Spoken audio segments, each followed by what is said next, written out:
Assalamualaikum warahmatullahi wabarakatuh. Karena temanya sangat luas, terus kita harus menemukan rute berpikirnya, titik-titik koordinatnya secara tepat, supaya pulang itu efektif perolehannya, efisien pelaksanaannya. Kita mulai dari kita harus pilih pintunya. Pintunya, kalau saya, tadi beliau pesan mengenai ulul albab. Jadi kita harus mempersiapkan calon-calon pengurus negara ini, pemimpin umat dan rakyat ini yang memiliki kelengkapan-kelengkapan yang sekarang tidak dimiliki dan tidak menambah kekurangan-kekurangan yang sekarang banyak kekurangannya. Jadi kita akan cari bersama-sama. Untuk itu nanti awal-awal saya mohon izin untuk di dalam Islam Anda tahu ada 4 macam jalan yang dipakai oleh Allah untuk menjelaskan perjalanan hidup manusia. 1, sabil. Sabil itu Anda sudah kenal dengan idiom sabilillah. Jihad fisabilillah, nggawa pedang karo nggawa gendera. Terus takbir ya. Nah kita cari nanti sabil itu apa. Terus ada kata yang juga sekarang sangat populer, syariah, kemudian kata sifatnya syar'i. Jadi ada pakaian yang syar'i, ada yang tidak. Ngarep kuwi ra ono sing syar'i blas iki. Rada-rada mburi lumayan ibu-ibu guys syar'i banget ya. Nah itu apa sebenarnya kita cari bersama-sama. Kita enggak marah sama siapa-siapa, enggak ngecam siapa-siapa, menggolek pase iki jane piye kan gitu. Nomor 2 syariah atau syar'i. Kata dasarnya syari. Ketika dia menjadi software menjadi syariah, menjadi kata sifat menjadi syar'i. Kalau aslinya syariah. Ya. Terus kita juga punya Torikoh ya. Karena Anda tahu ada syariat, hakikat, torikot, hakikat, ma'rifat. Torik ini juga dipakai dalam Islam. Bahkan dia agak banyak berkaitan secara spiritual karena banyak kelompok-kelompok torikot. Jadi bahasa Jawa jenenge tirakat, Pak. Nah tirakat ini kan intinya orang puasa sebenarnya. Dengan sikap hidup dan sikap mental tirakat ini kita sangat mudah untuk melatih diri berpuasa. Nah berpuasa itu ya ombo dan luas, ada gradasinya, ada peta-petanya, ada konstelasinya. Yang terakhir adalah sirot. Sirot ini kayaknya tidak pernah kita capai karena selama hidup asal kita sholat kita selalu masih pada posisi memohon agar Allah menunjukkan kepada kita sirotol mustaqim. Jadi orang sudah sehebat apapun, meskipun sudah ketua majelis ulama, udah jadi rektor, udah jadi sembayangi rajin kaya ngopo, apike kaya ngopo, tetep wae berposisi orang yang masih memohon petunjuk Allah agar supaya dipandu di sirotol mustaqim. Jadi sirot ini kayaknya agak jauh ini Pak. Nah, nanti kita cari bersama-sama.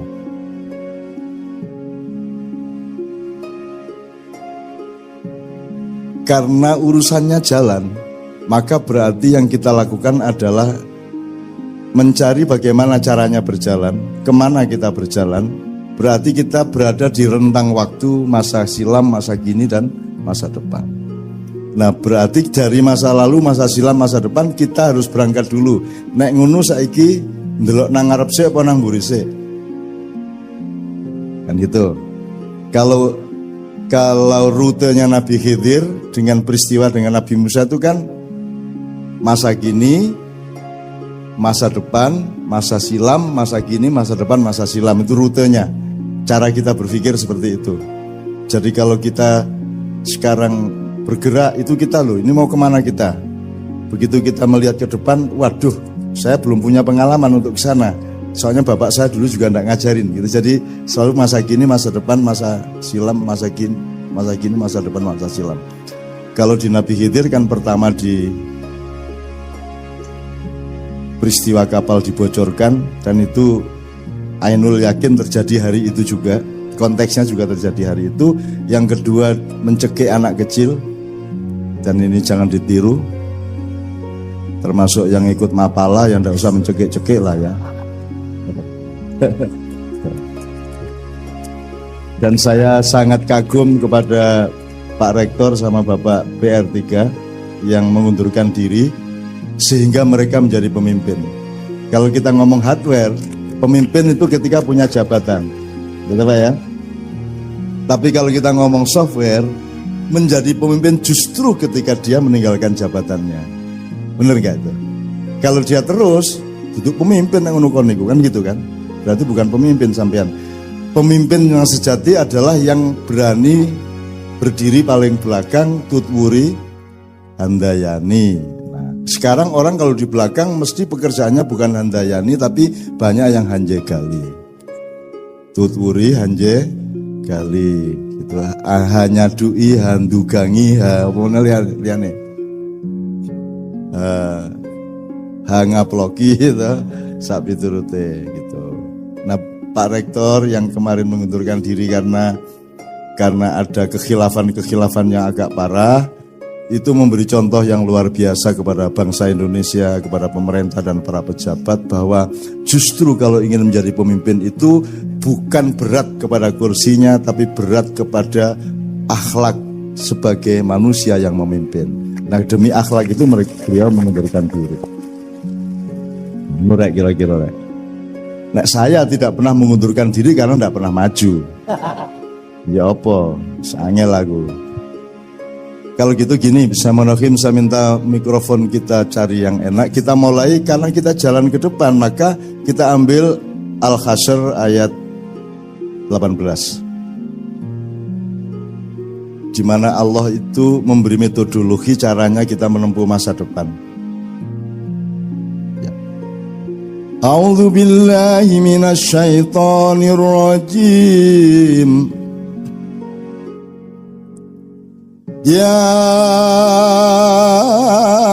ayyuhalladzina amanu taqullah.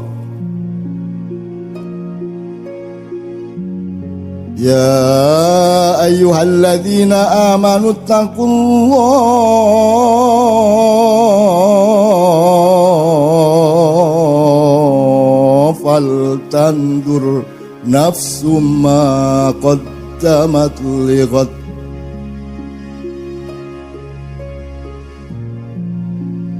Ya ayyuhalladzina amanu taqullaha wal tandur nafsum ma qaddamat lighad. Wattaqullah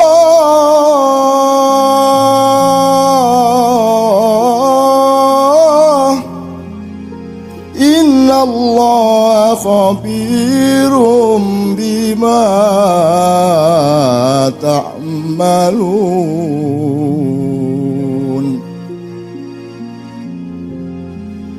Wala takunu kalladzina nasullaha wa ansahum anfusahum ulaika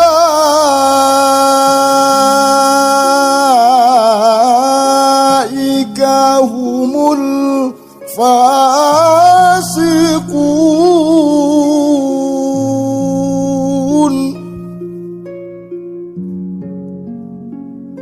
Wala takunu kalladzina nasullaha wa ansahum anfusahum ulaika humul fasiqun. La yastawi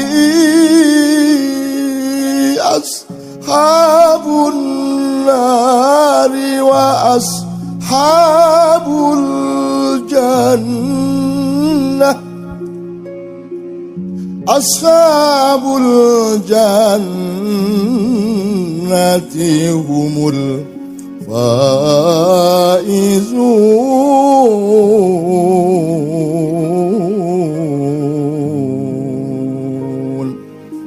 Wahai orang-orang yang beriman,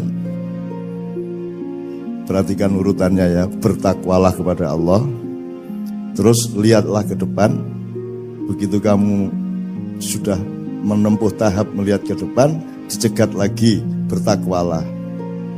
Jadi jangan pernah ada langkah tanpa diawali dengan takwa dan diakhiri dengan takwa. Dan akhir takwa itu merupakan awal dari perjalanan berikutnya. Karena kata ittaqullahnya 2 kali, awal dan akhir. Karena kalau kita tidak menjalankan metode itu, nanti kita akan malu sendiri ketika Allah menerapkan innallaha khabirum bima ta'malun. Nanti Allah mengumumkan salahnya kita itu. Bayangin kalau Pak Rektor tidak mundur, nanti Allah mengumumkan lewat medsos. Gitu. Medsos itu soalnya ada najwanya. Bukan najwa Metro TV, bukan najwa Shihab. Najwa itu Anda cari di Al-Quran juga. Najwa itu artinya apa? Najwa itu bisikan setan. Ini tak tulis apa lagi. Wong wis semangat, wah najwa judulnya itu ya. Jebul masuki bisikan setan. Ya bukan bisikan setan. Di antara bisikan-bisikan itu ada yang dari setan. Najwa itu adalah bisikan.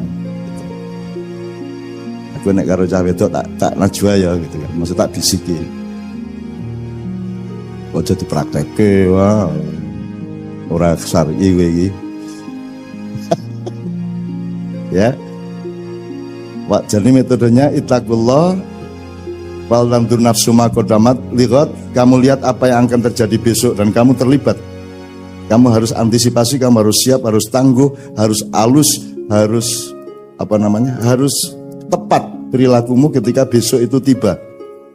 Ini ada 2 yang saya kasih catatan. 1, nanti kita cari ittaqullah, bertakwalah itu apa maksudnya? Apa titik beratnya itu takut kepada Allah? Kalau takut itu bahasa Al-Quran dan Arabnya ya khauf atau khosyah. Jadi bisa dia berakibat takut kepada Allah, tetapi tidak merupakan makna harfiah dari takwa adalah takut. Kalau dibilang patuh, kalau patuh taat, atiu ya, taatan. Gitu. Nah apa kalau gitu? Saya mencoba untuk sementara memberi titik berat waspada. Pokoknya hidup itu waspada Pak. Waspada ke dalam, keluar, ke kiri, ke kanan, ke atas, ke bawah, kecil, besar, everything itu waspada. Bahkan waspada terhadap dirimu sendiri, waspada terhadap keinginanmu sendiri, waspada terhadap cita-citamu sendiri, waspada terhadap setiap kata yang kamu ingin ucapkan, waspada terhadap kata yang terlanjur kamu ucapkan, waspada terhadap setiap yang akan kita putuskan, yang sedang kita putuskan maupun yang sudah terlanjur kita putuskan. Kita harus waspada terus menerus. Nah, itu 1. Nomor 2, ittaqullah wal tandur nafsu ma qaddamat lighad. Ini futurologi, berarti kita harus kuasai. Anak-anak dari yang mempelajari futurologi biasanya sejarah Pak ya. Jurusan sejarah ada enggak Pak? Enggak ada ya. Ya kalau gitu apa? Kalau antropologi belum ya. Kalau psikologi ada ya, ada psikologi. Oke, jadi takwa, melihat ke depan, takwa lagi. Setelah itu kita melihat laporan Allah tentang diri kita. Ada 1 lagi nanti ketika kita diskusi kita akan elaborasi. Ini saya selesaikan ayat ini dulu. Innallaha khabirum bima ta'malun. Allah dalam Al-Quran kalau Anda baca terjemahannya khabirum bima ta'malun itu mengetahui apa yang kamu lakukan. Saya menerjemahkannya agak berbeda dan saya tidak menyatakan yang lama itu salah. Ya. Pokoknya kita perkaya lah Pak. Kan gula sama-sama manis Pak, tapi caranya mengucapkan manisnya itu nyamleng kan beda-beda. Ono sing maknyus, ono sing markotop, ono meneh apa sing apa, wah jos. Allahu Akbar aja ada yang menyebutnya enggak. Kalau Allahu Akbar dia agak khawatir dianggap orang FPI. Terus dia bilang, wah Gusti Allah jos. Allah jos. Ya ono juga Pak itu Pak. Udah biarin aja enggak apa-apa wong bukan kata-katanya yang penting, melainkan apa yang diniatkan dari dalam hatinya dan kondisi murni dari batin setiap orang yang mengucapkannya. Nah, jos, maha jos gitu. Tapi top markotop, Allah maha markotop, ya itu apa ya? Ya rapopo, jonjur tergantung kata. Tadi kita sudah ngobrol sama beliau tadi tentang Nyun Sewu ini, belok sedikit Pak ya sebelum kita betul-betul belajar bareng. Jadi tadi saya ngobrol sama beliau. Beliau mengeluh mengenai perlunya membangun betul ulul albab ini.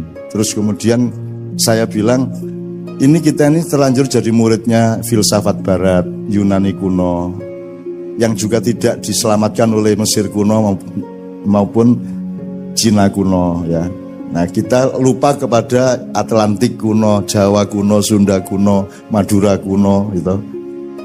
Wah kalau ada Madura kuno kan, wah, kan panik orang sedunia nanti kan. Jadi misalnya gini loh Mas, sekarang kalau di ilmu modern ada dikotomi, ini masalah intelektual, ini masalah spiritual, ini masalah material kan gitu. Kalau Anda mengenal Islam, Anda mengenal apa yang dilakukan Allah, tidak ada dikotomi intelektualitas dan spiritualitas. Sekarang kalau orang menyebut spiritual itu kan berarti kan bukan di kampus tapi di grup torikot gitu, wiritan itu spiritual.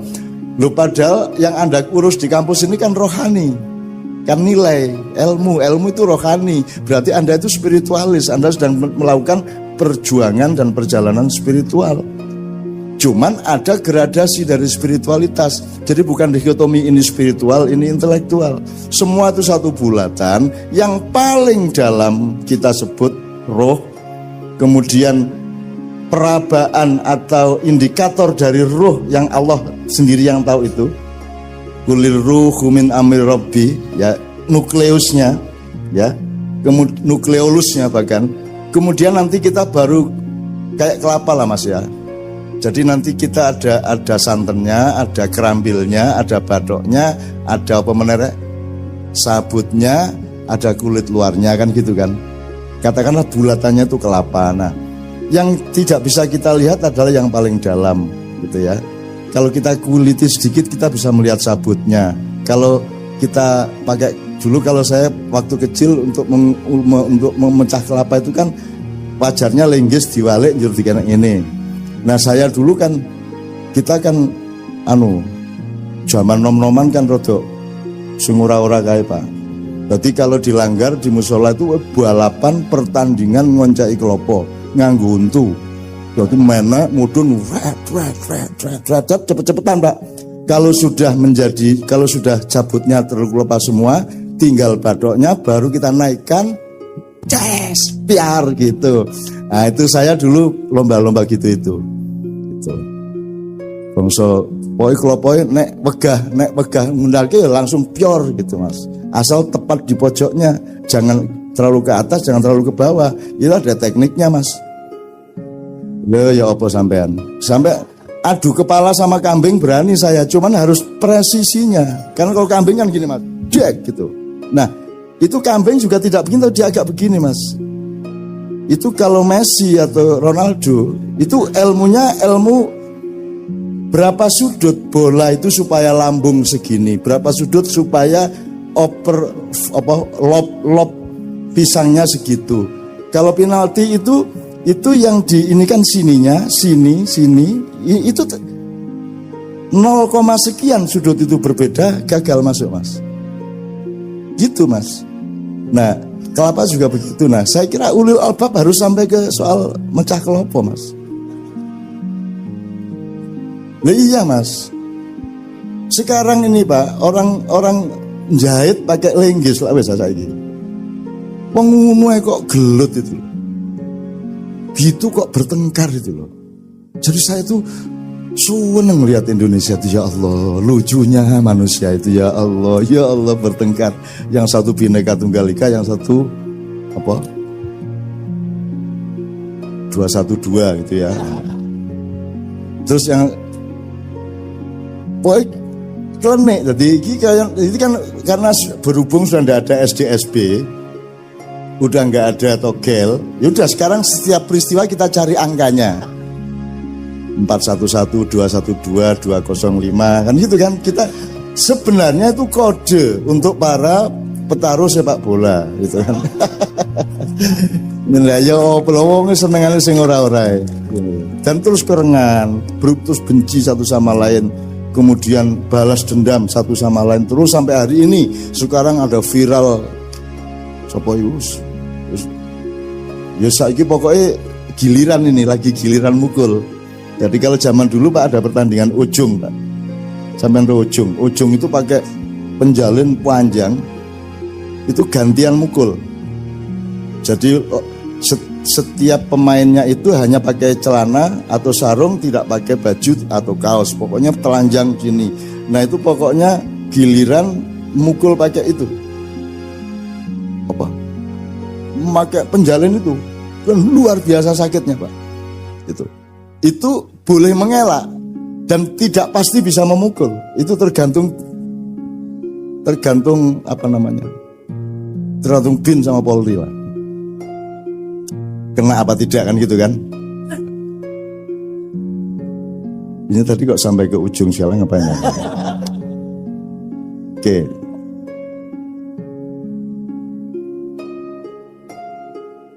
Tekan ngendi ta aku mau. Iya, enggak kok sampai ke penjalan apa tadi itu? Kelapa. Ya ini saya ngomong presisi. Saya kira salah satu problem Indonesia sekarang adalah tidak ada yang gelisah terhadap presisi intelektual ketika menilai sesuatu. Ada banyak bias-bias, ada banyak apa namanya? Goyang lah. Ngelihat sesuatu itu goyang gitu. Ya tidak presisi. Nah, presisi itu kalau bahasa Al-Qur'annya menurut saya hikmah. Hikmah itu dari kata hakama yahkumu. Kalau hikmatan atau hukman itu kan semacam penemuan yang teradil dari sesuatu hal, itu namanya hikmah.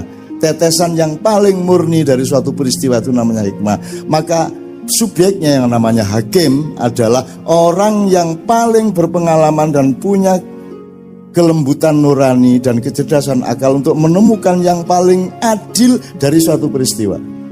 Itulah hakim. Jadi Al-Hakim, Allah Al-Hakim adalah Allah yang maha presisi, Allah yang maha mengetahui hikmah. Itu. Makanya kita selalu ngomong kalau ada apa-apa ya diambil hikmahnya gitu. Kalau kita kecurian motor gitu terus ketemu konco ya dijupuk hikmah gitu.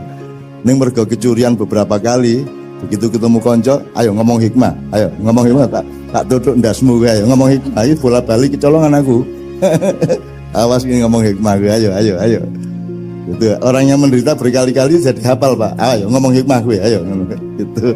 Oke, saya persingkat teman-teman sekalian. Faltantu nafsu makotamalil watakullah innallaha khabirun bima ta'malun. Kemudian Allah memberi teori lagi mengenai wala takunu kalladzina nasullaha wa ansahum anfusahum ulaika humul fasikun. Jadi definisi fasik adalah orang yang mengalami dialektika lupa kepada Allah sehingga lupa dirinya sehingga lupa Allah. Lupa ini mari kita buka pintunya. Lupa itu kan tidak hanya lupa, itu artinya ketidaktahuan, kekeliruan, dan itu bisa berlangsung di segala hal. Bisa lupa, Allah mengatakan nasullaha wa ansahum anfusahum. Anda lupa kepada dirimu sendiri. Lupa kepada dirimu sendiri itu kan boleh berkonteks macam-macam, kan gitu.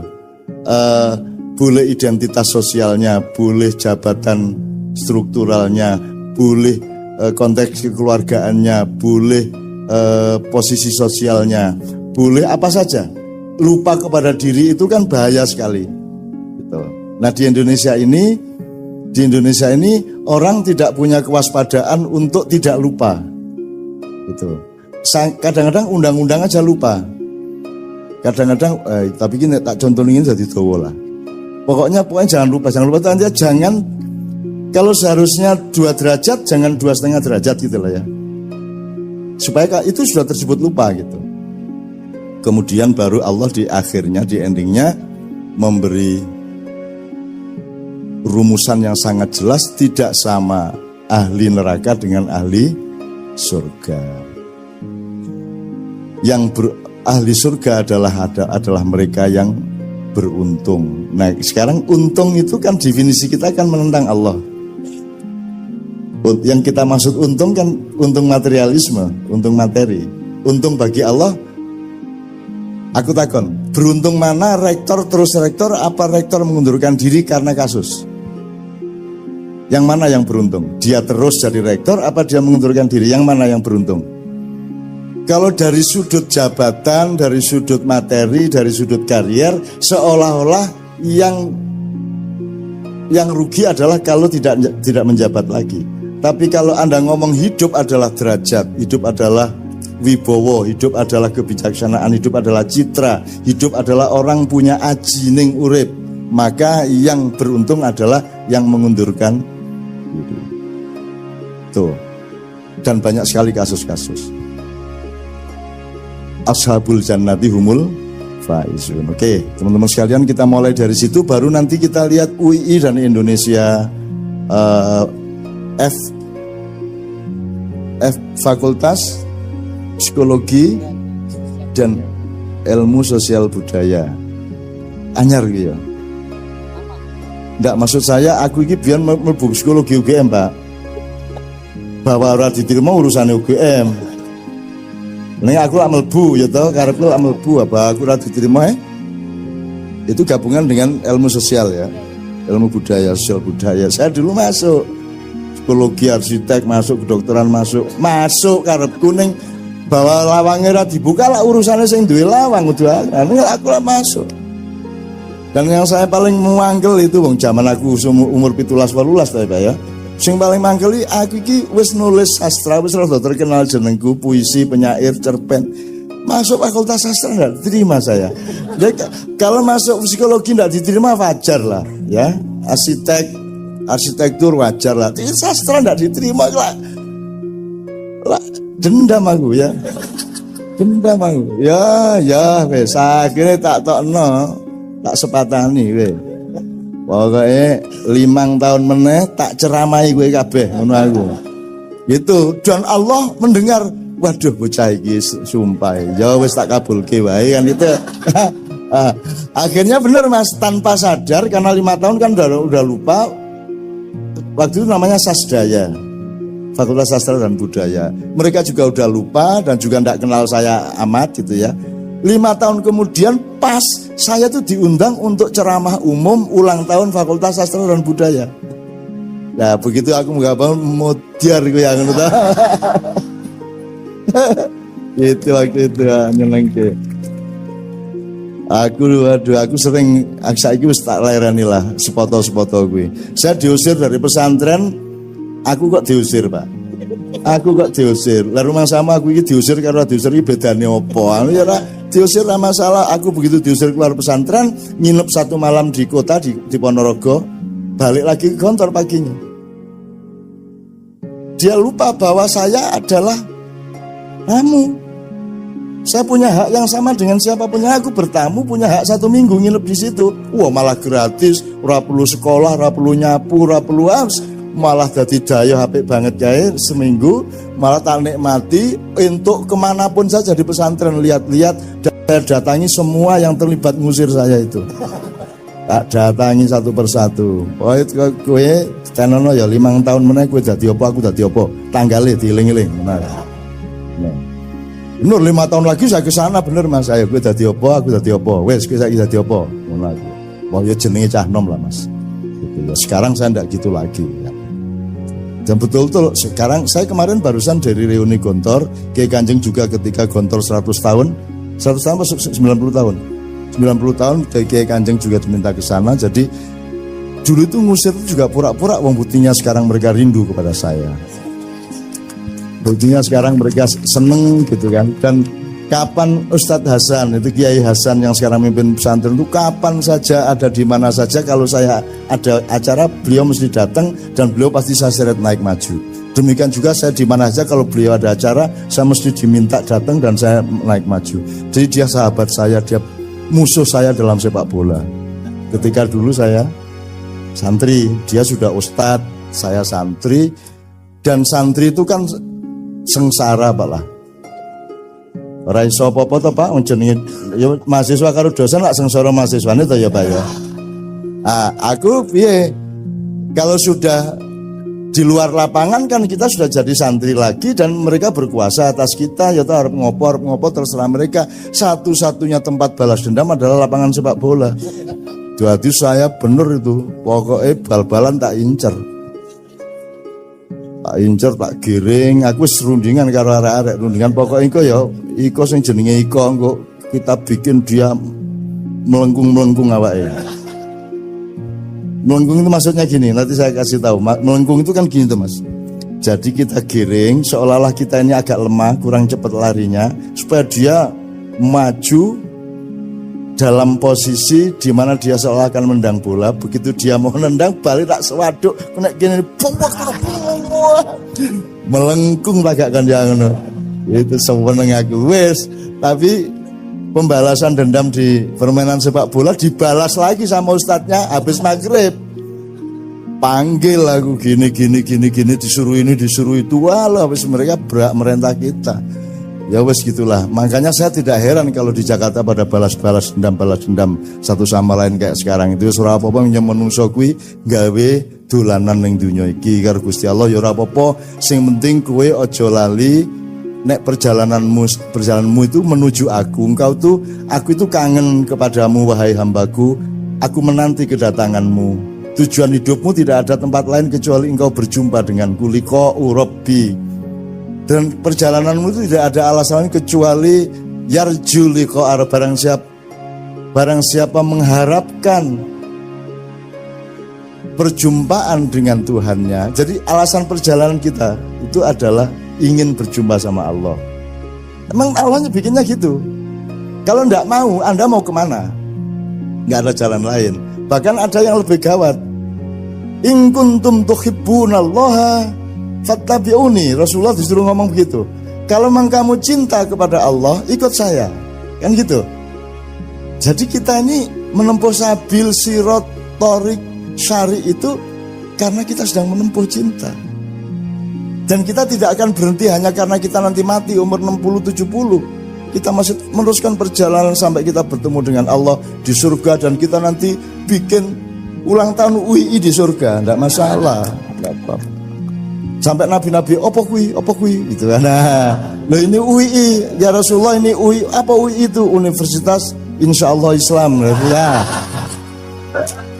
Itu ya Rasulullah. Oh gitu, Rasulullah nanti akan kagum sama kita karena kita bergembira, kita menikmati kehidupan yang dilimpahkan oleh Allah kan gitu. Jadi pokoknya saya berdoa, Anda jangan tidak percaya surga toh, wong jare pengen mlebu surga.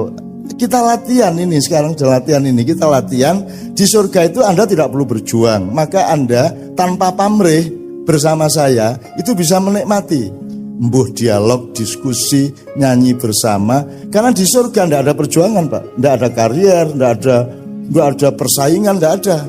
Sistem nilainya sangat berbeda, tidak ada densitas positif negatif, tidak ada gelap dan terang. Semuanya itu serba gemah ripah loh jinawi dan seterusnya. Nah, kita harus bisa hidup seneng nikmat dalam keadaan tidak berjuang. Kalau sekarang kan tidak berjuang kan pusing kita.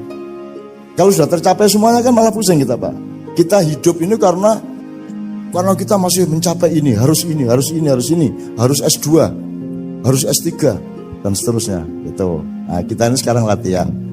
Nah, mudah-mudahan Anda semua nanti, saya mohon kepada Allah agar saya ikut Anda lah nanti ke surga gitu ya. Dan Anda termasuk orang yang saya doakan kloter enggak belakang-belakang, kloter agak depan-depan lah. Ya Pak ya. Ya Pak ya. Loh iya Pak. Jadi kita, kan tidak tergantung abad berapa Anda hidup, tapi tergantung kualitas dan kedalaman cintamu kepada Allah. Coba sekarang nanti kita tolong bawakan sholawat nariyah ya. Teman-teman hafal ya. Allahumma sholli sholatan ya. Itu sholawat Pak Nyun Sewu Pak Dekan, Pak PR3. Itu sholawat dibikin ketika Rasulullah masih hidup. Jadi ini mbok-mbokane sholawat. Ini induknya sholawat. Ini dibikin oleh Syekh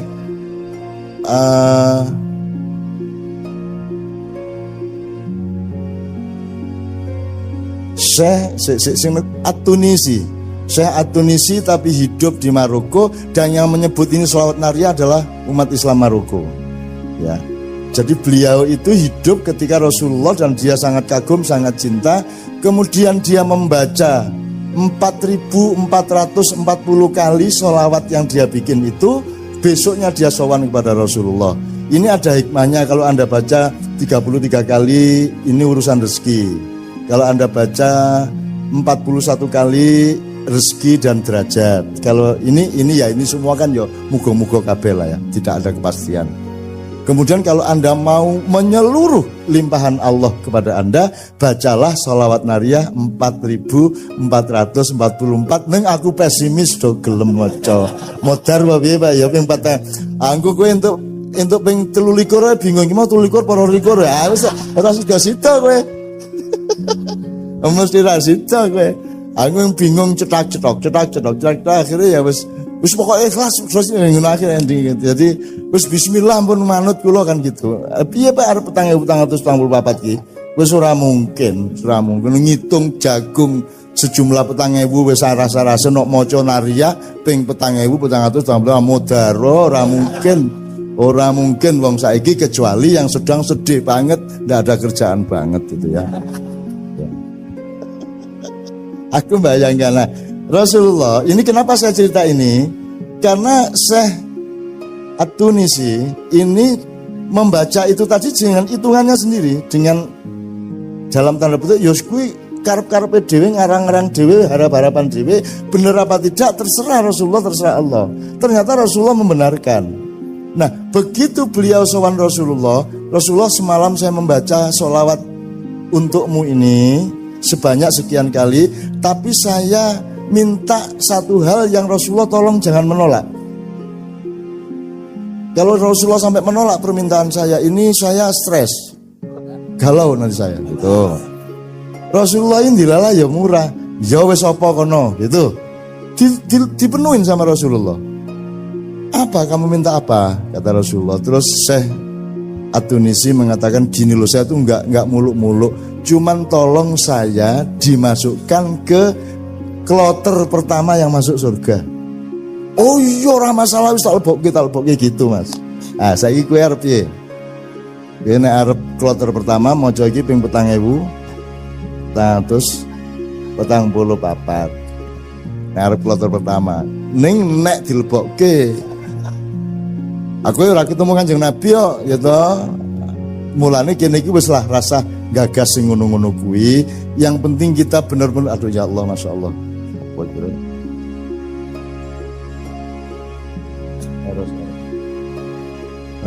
Jadi sekarang saya minta teman-teman membawakan sholawat nariyah untuk supaya, karena ini sholawat yang Rasulullah sendiri mendengarkannya, menyukainya, sehingga saya berharap acara malam hari ini betul-betul merupakan revolusi ulil albab. Artinya Anda oleh Allah agak disulap sedikit-sedikit, tidak konvensional.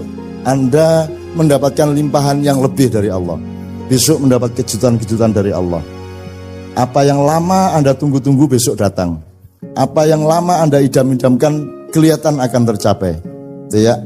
Wanita yang Anda share sejak lama besok mesem sama Anda. Wow. Dari tadi saya mendoakan macam-macam kan, saya ngamin begitu soal sir-siran, amine banter ya karuan. Oh Islam ya amin. Mas Islam ini istri beliau setahun yang lalu dipanggil Allah Subhanahu wa taala dalam usia 35 tahun. Nah, jadi Mas Islam ini kan masih umur 40. Yo coba kuwi wis ra duwe bojo. Kuwi kan yo piye coba kuwi. Itu kan dia tidak harus sabar, dia juga harus menyabarkan. Ngerti maksudnya? Dia harus sabar dengan dirinya sendiri dan dia harus menyabarkan anggotanya. Gitu Mas. Jadi nek adus iki didelok sabar le. Sabar le ya. As-sabru ngerti kae pendina maca hadis ya. As-sabru yu'inu ala kulli amalin. Ngerti kan? Sabar itu menolong setiap perbuatan. Innallaha istaghfirullah. Innallaha ma'as sabirin. Aku duwe kanca sabirin biyen ning SMA. Isuk-isuk ning kelas kok ora ana bocah jebul sabirin mlebu sumur, Mas. Keceblong sumur. Us kita lari, akhirnya pokoknya singkat cerita bisa kita selamatkan tanpa luka, tanpa apa, bisa kita ambil lagi untuk bisa dinaikkan dan selamat. Dan di situ kita kemudian mempelajari dan membuktikan bahwa innallaha ma'as sabirin. Jelas toh wong sing selamat jenenge sabirin. Jadi sekarang Anda tahu asbabun nuzulnya ayat itu toh. Innallaha ma'as sabirin. Lane nek duwe anak jenenge sabirin. Assalamualaikum warahmatullahi wabarakatuh. Karena temanya sangat luas, terus kita harus menemukan rute berpikirnya, titik-titik koordinatnya secara tepat, supaya pulang itu efektif perolehannya, efisien pelaksanaannya. Kita mulai dari kita harus pilih pintunya. Pintunya, kalau saya, tadi beliau pesan mengenai ulul albab.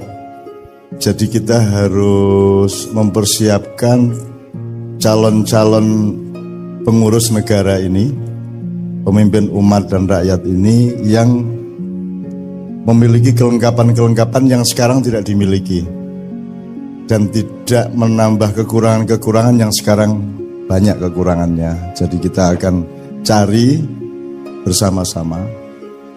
Untuk itu nanti awal-awal saya mohon izin untuk di dalam Islam Anda tahu ada 4 macam jalan yang dipakai oleh Allah untuk menjelaskan perjalanan hidup manusia. 1, sabil.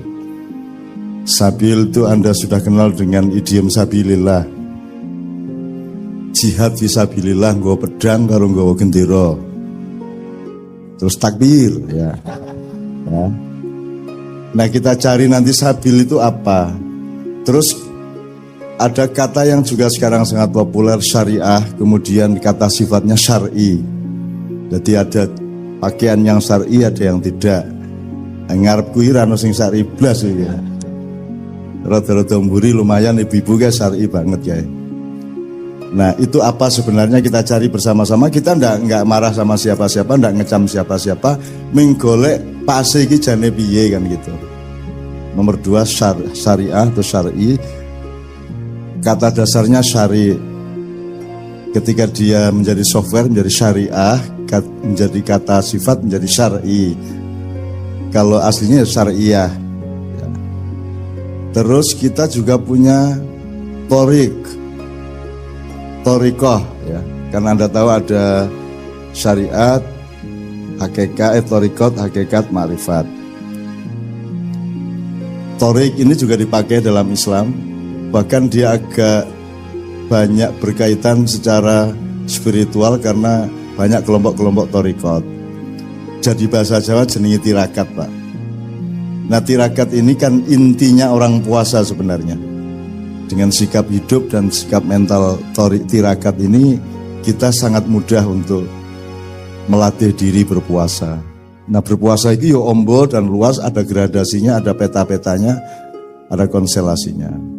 Yang terakhir adalah sirot. Sirot ini kayaknya tidak pernah kita capai karena selama hidup asal kita sholat kita selalu masih pada posisi memohon agar Allah menunjukkan kepada kita sirotol mustaqim. Jadi orang sudah sehebat apapun, meskipun sudah ketua majelis ulama, udah jadi rektor, udah jadi sembayangi rajin kaya ngopo, apike kaya ngopo, tetep wae berposisi orang yang masih memohon petunjuk Allah agar supaya dipandu di sirotol mustaqim. Jadi sirot ini kayaknya agak jauh ini Pak. Nah nanti kita cari bersama-sama.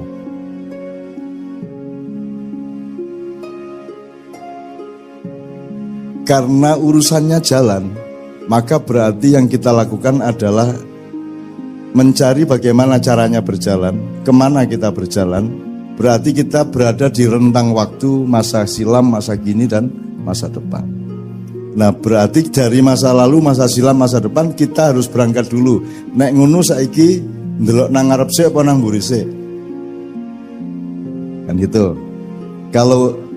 Kalau rutenya Nabi Khidir dengan peristiwa dengan Nabi Musa itu kan masa kini, masa depan, masa silam, masa kini, masa depan, masa silam, itu rutenya. Cara kita berpikir seperti itu. Jadi kalau kita sekarang bergerak itu kita loh, ini mau kemana kita? Begitu kita melihat ke depan, waduh, saya belum punya pengalaman untuk ke sana. Soalnya bapak saya dulu juga enggak ngajarin gitu. Jadi selalu masa kini, masa depan, masa silam, masa kini, masa depan, masa silam. Kalau di Nabi Khidir kan pertama di peristiwa kapal dibocorkan, dan itu ainul yakin terjadi hari itu juga. Konteksnya juga terjadi hari itu. Yang kedua mencekik anak kecil, dan ini jangan ditiru. Termasuk yang ikut mapala yang tidak usah mencekik-cekik lah ya. Dan saya sangat kagum kepada Pak Rektor sama Bapak PR3 yang mengundurkan diri sehingga mereka menjadi pemimpin. Kalau kita ngomong hardware, pemimpin itu ketika punya jabatan, betul Pak ya? Tapi kalau kita ngomong software, menjadi pemimpin justru ketika dia meninggalkan jabatannya. Bener gak itu? Kalau dia terus duduk pemimpin yang nukon itu kan gitu kan? Berarti bukan pemimpin sampean. Pemimpin yang sejati adalah yang berani berdiri paling belakang, tutwuri handayani. Nah, sekarang orang kalau di belakang mesti pekerjaannya bukan handayani tapi banyak yang hanjegali. Tutwuri hanjegali gitu. Hanya dui handugangi apa liane. Hangaploki gitu. Sapi turute gitu.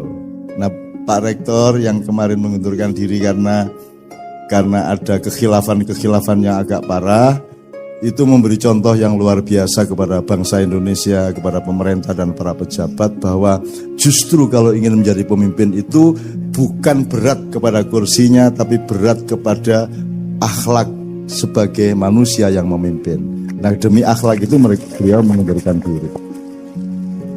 Murek kira-kira. Nah, saya tidak pernah mengundurkan diri karena tidak pernah maju. Ya apa, sangel lagu. Kalau gitu gini, bisa Bismillahirrahmanirrahim, saya minta mikrofon kita cari yang enak. Kita mulai karena kita jalan ke depan, maka kita ambil Al-Hasyr ayat 18. Di mana Allah itu memberi metodologi caranya kita menempuh masa depan. A'udzu billahi minasy syaithanir rajim. Ya ayyuhalladzina amanu taqullah.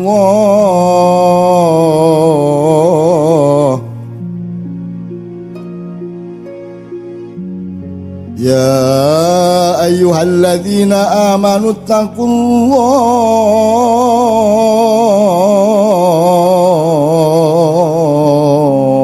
faltandur nafsum ma qaddamat lighad.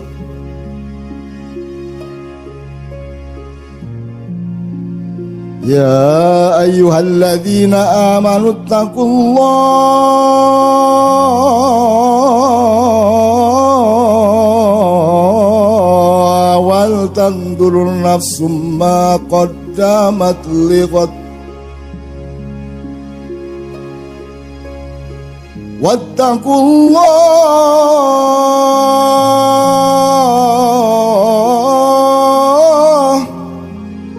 innallaha khabirum bima ta'malun. Wala takunu kalladzina nasullaha wa ansahum anfusahum ulaika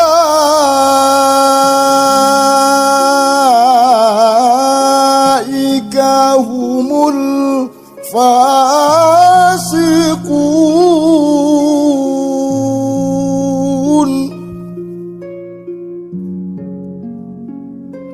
ولا تكونوا كالذين نسوا الله وأنساهم أنفسهم أولئك هم الفاسقون لا يستوي أصحاب النار وأصحاب الجنة أصحاب الجنة هم الفائزون.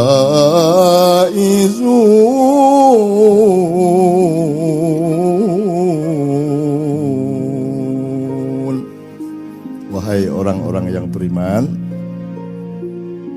perhatikan urutannya ya. Bertakwalah kepada Allah, terus lihatlah ke depan. Begitu kamu sudah menempuh tahap melihat ke depan, dicegat lagi, bertakwalah. Jadi jangan pernah ada langkah tanpa diawali dengan takwa dan diakhiri dengan takwa. Dan akhir takwa itu merupakan awal dari perjalanan berikutnya. Karena kata ittaqullahnya 2 kali, awal dan akhir. Karena kalau kita tidak menjalankan metode itu, nanti kita akan malu sendiri ketika Allah menerapkan innallaha khabirum bima ta'malun. Nanti Allah mengumumkan salahnya kita itu. Bayangin kalau Pak Rektor tidak mundur, nanti Allah mengumumkan lewat medsos. Gitu. Medsos itu soalnya ada najwanya. Bukan najwa Metro TV, bukan najwa Shihab. Najwa itu Anda cari di Al-Quran juga. Najwa itu artinya apa? Najwa itu bisikan setan. Kita tak tulis apik lagi. Wong wis semangat, wah najwa judulnya ngono ya. Jebul masuke bisikan setan. Ya bukan bisikan setan. Di antara bisikan-bisikan itu ada yang dari setan. Najwa itu adalah bisikan. Aku nek karo cah wedok tak najwa ya gitu kan. Maksud tak bisiki. Kok jadi praktekke wah. Ora syar'i kowe iki. Ya, jadi metodenya ittaqullah wal tandur nafsu ma qaddamat lighad. Kamu lihat apa yang akan terjadi besok dan kamu terlibat. Kamu harus antisipasi, kamu harus siap, harus tangguh, harus halus, harus harus tepat perilakumu ketika besok itu tiba. Ini ada 2 yang saya kasih catatan. 1, nanti kita cari ittaqullah, bertakwalah itu apa maksudnya? Apa titik beratnya itu takut kepada Allah? Kalau takut itu bahasa Al-Quran dan Arabnya ya khauf atau khosyah. Jadi bisa dia berakibat takut kepada Allah, tetapi tidak merupakan makna harfiah dari takwa adalah takut. Kalau dibilang patuh, kalau patuh taat, atiu ya, taatan. Nah apa kalau gitu? Saya mencoba untuk sementara memberi titik berat waspada. Pokoknya hidup itu waspada Pak. Waspada ke dalam, keluar, ke kiri, ke kanan, ke atas, ke bawah, kecil, besar, everything itu waspada. Bahkan waspada terhadap dirimu sendiri, waspada terhadap keinginanmu sendiri, waspada terhadap cita-citamu sendiri, waspada terhadap setiap kata yang kamu ingin ucapkan, waspada terhadap kata yang terlanjur kamu ucapkan, waspada terhadap setiap yang akan kita putuskan, yang sedang kita putuskan maupun yang sudah terlanjur kita putuskan. Kita harus waspada terus menerus. Nah, itu 1. Nomor 2, ittaqullah wal tandur nafsum ma qaddamat lighad. Ini futurologi, berarti kita harus kuasai. Anak-anak dari yang mempelajari futurologi biasanya sejarah Pak ya. Jurusan sejarah ada nggak Pak? Nggak ada ya. Ya kalau gitu kalau antropologi belum ya. Kalau psikologi ada ya, ada psikologi. Oke, jadi takwa, melihat ke depan, takwa lagi. Setelah itu kita melihat laporan Allah tentang diri kita. Ada satu lagi nanti ketika kita diskusi kita akan elaborasi. Ini saya selesaikan ayat ini dulu. Innallaha khabirum bima ta'malun. Allah Dalam Al-Quran kalau Anda baca terjemahannya, khobirum bima ta'malun itu mengetahui apa yang kamu lakukan. Saya menerjemahkannya agak berbeda dan saya tidak menyatakan yang lama itu salah. Ya, pokoknya kita perkaya lah Pak. Kan gula sama-sama manis Pak, tapi caranya mengucapkan manisnya itu nyamleng kan beda-beda. Ono sing maknyus, ono sing markotop, ono meneh apa sing apa, wah jos. Allahu Akbar aja ada yang menyebutnya enggak. Kalau Allahu Akbar dia agak khawatir dianggap orang FPI. Terus dia bilang, wah Gusti Allah jos, Allah jos. Ya ono juga Pak itu Pak. Udah biarin aja enggak apa-apa, wong bukan kata-katanya yang penting, melainkan apa yang diniatkan dari dalam hatinya dan kondisi murni dari batin setiap orang yang mengucapkannya.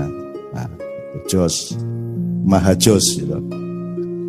Tapi ya, top markotop, Allah maha markotop, ya itu apa ya? Ya rapopo, jonjur tergantung kata. Tadi kita sudah ngobrol sama beliau tadi tentang nyun sewu ini, belok sedikit Pak ya sebelum kita betul-betul belajar bareng. Jadi tadi saya ngobrol sama beliau. Beliau mengeluh mengenai perlunya membangun betul ulul albab ini. Terus kemudian saya bilang, ini kita ini terlanjur jadi muridnya filsafat barat, Yunani kuno, yang juga tidak diselamatkan oleh Mesir kuno maupun Cina kuno ya. Nah kita lupa kepada Atlantik kuno, Jawa kuno, Sunda kuno, Madura kuno gitu. Wah kalau ada Madura kuno kan, wah, kan panik orang sedunia nanti kan. Jadi misalnya gini loh Mas, sekarang kalau di ilmu modern ada dikotomi, ini masalah intelektual, ini masalah spiritual, ini masalah material kan gitu. Kalau Anda mengenal Islam, Anda mengenal apa yang dilakukan Allah, tidak ada dikotomi intelektualitas dan spiritualitas. Sekarang kalau orang menyebut spiritual itu kan berarti kan bukan di kampus tapi di grup torikot gitu, wiritan itu spiritual. Loh padahal yang Anda urus di kampus ini kan rohani. Kan nilai, ilmu itu rohani. Berarti Anda itu spiritualis, Anda sedang melakukan perjuangan dan perjalanan spiritual.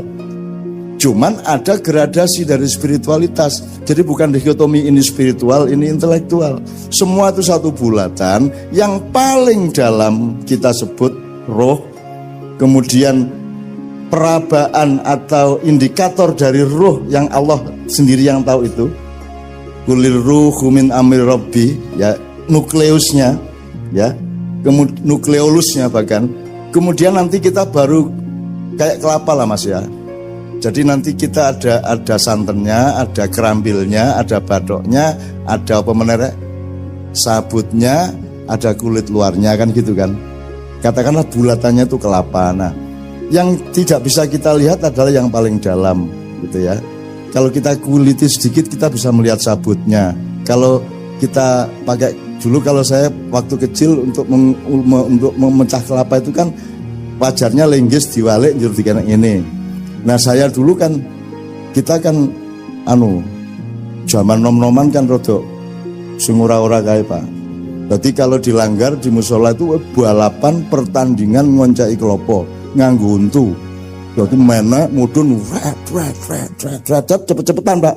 Kalau sudah cabutnya terlepas semua, tinggal badoknya baru kita naikkan, piar gitu. Nah itu saya dulu lomba-lomba gitu itu. Bangsa poi kelopoi nek wegah mendaki langsung pior gitu Mas. Asal tepat di pojoknya, jangan terlalu ke atas, jangan terlalu ke bawah. Itu ada tekniknya Mas. Loh ya apa sampean? Sampai adu kepala sama kambing berani saya, cuman harus presisinya. Karena kalau kambing kan gini Mas, dek gitu. Nah, itu kambing juga tidak begini, dia agak begini Mas. Itu kalau Messi atau Ronaldo, itu ilmunya ilmu berapa sudut bola itu supaya lambung segini, berapa sudut supaya lob pisangnya segitu. Kalau penalti itu yang ini kan sininya, sini, itu 0, sekian sudut itu berbeda, gagal masuk Mas. Gitu Mas. Nah, kelapa juga begitu. Nah, saya kira ulul albab harus sampai ke soal mecah kelopo Mas. Lah iya Mas. Sekarang ini Pak, orang jahit pakai linggis lah wis saiki. Wong ngono kok gelut itu loh. Gitu kok bertengkar itu loh. Jadi saya itu seneng melihat Indonesia itu, ya Allah, lucunya manusia itu, ya Allah bertengkar. Yang satu Bhinneka Tunggal Ika, yang satu apa? 212 gitu ya.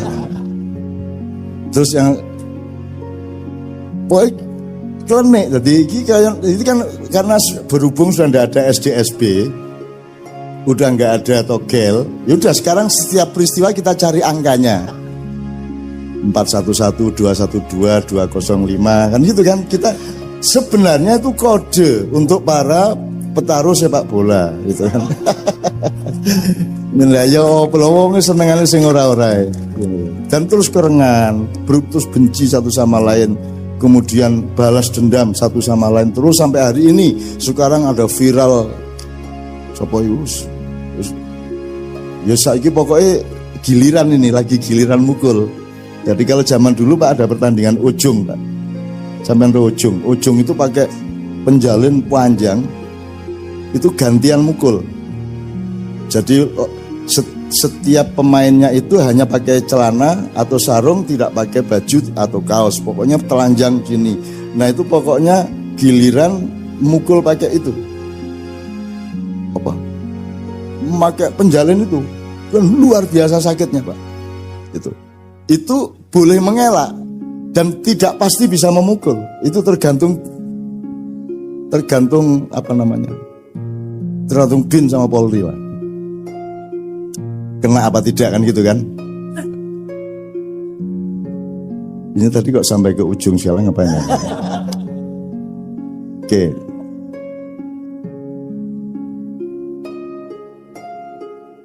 Tekan ngendi aku mau. Iya, enggak kok sampai ke penjalan apa tadi itu? Kelapa. Ya ini saya ngomong presisi. Saya kira salah satu problem Indonesia sekarang adalah tidak ada yang gelisah terhadap presisi intelektual ketika menilai sesuatu. Ada banyak bias-bias, ada banyak apa namanya, goyang lah.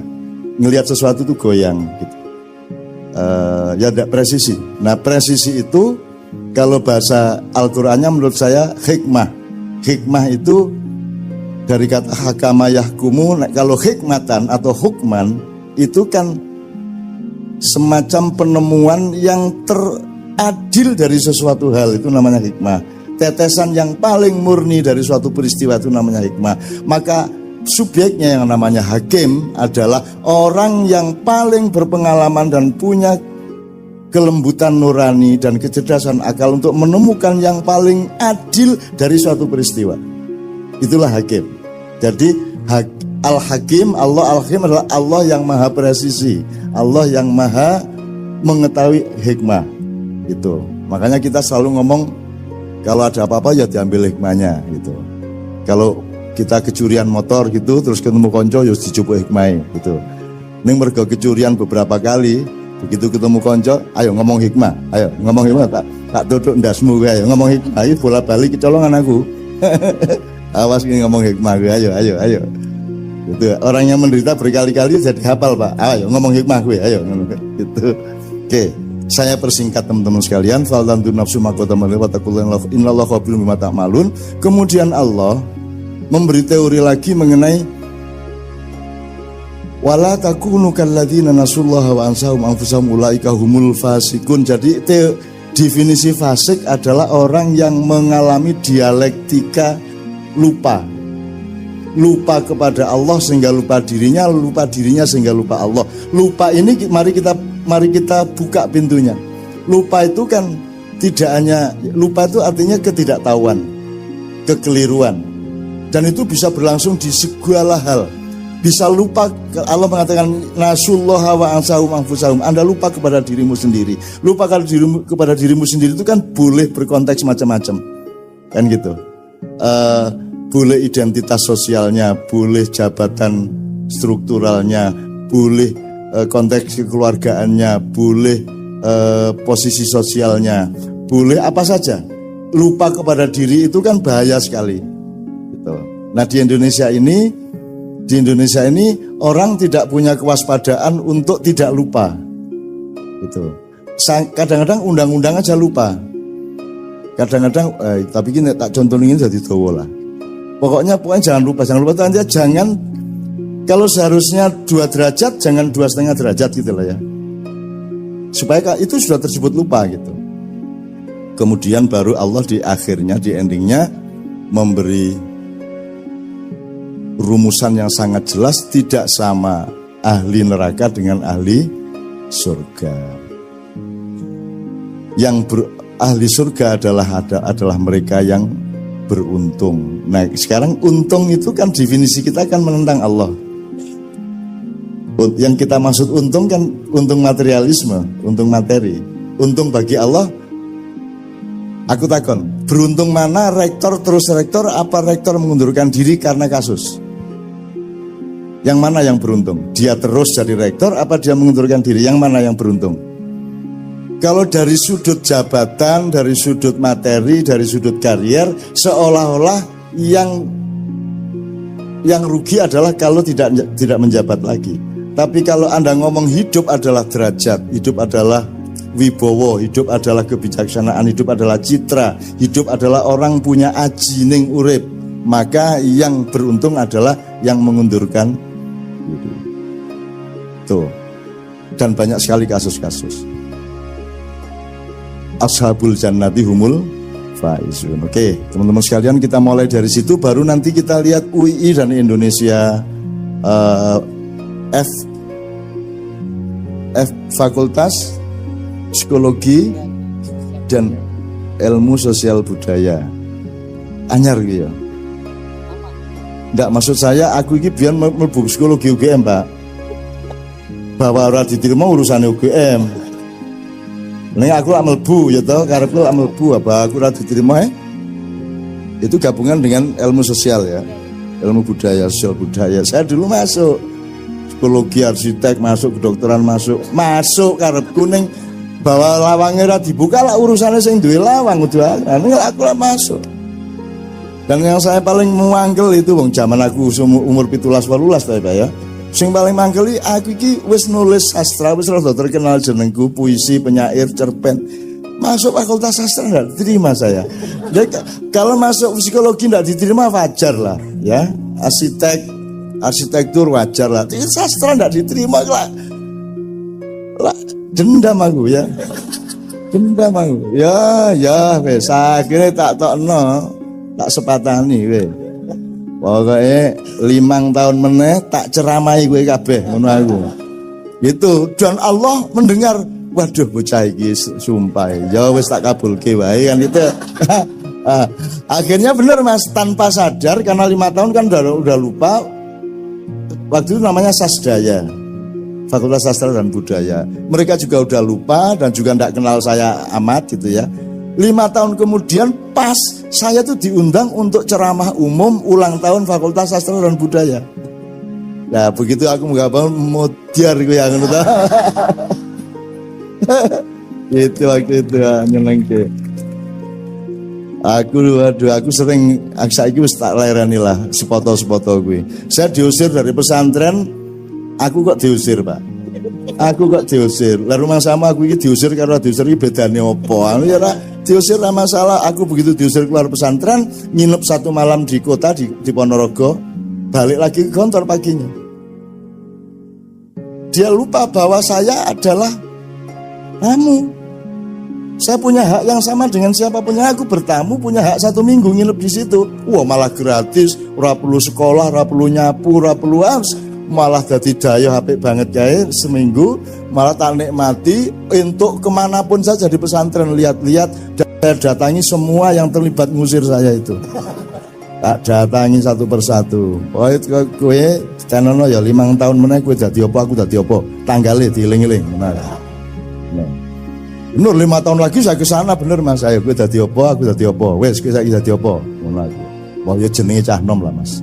Gitu ya. Sekarang saya enggak gitu lagi. Ya.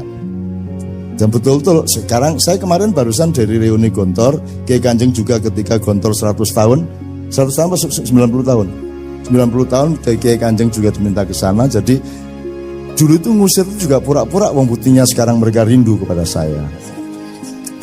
Buktinya sekarang mereka seneng gitu kan. Dan kapan Ustadz Hasan, itu Kiai Hasan yang sekarang mimpin pesantren itu kapan saja, ada di mana saja, kalau saya ada acara beliau mesti datang dan beliau pasti saya seret naik maju. Demikian juga saya di mana saja kalau beliau ada acara, saya mesti diminta datang dan saya naik maju. Jadi dia sahabat saya, dia musuh saya dalam sepak bola. Ketika dulu saya santri, dia sudah ustadz, saya santri, dan santri itu kan sengsara Pak lah. Ora iso apa-apa to Pak, jenenge ya mahasiswa karo dosen lak sengsara mahasiswane to ya Pak ya. Aku piye?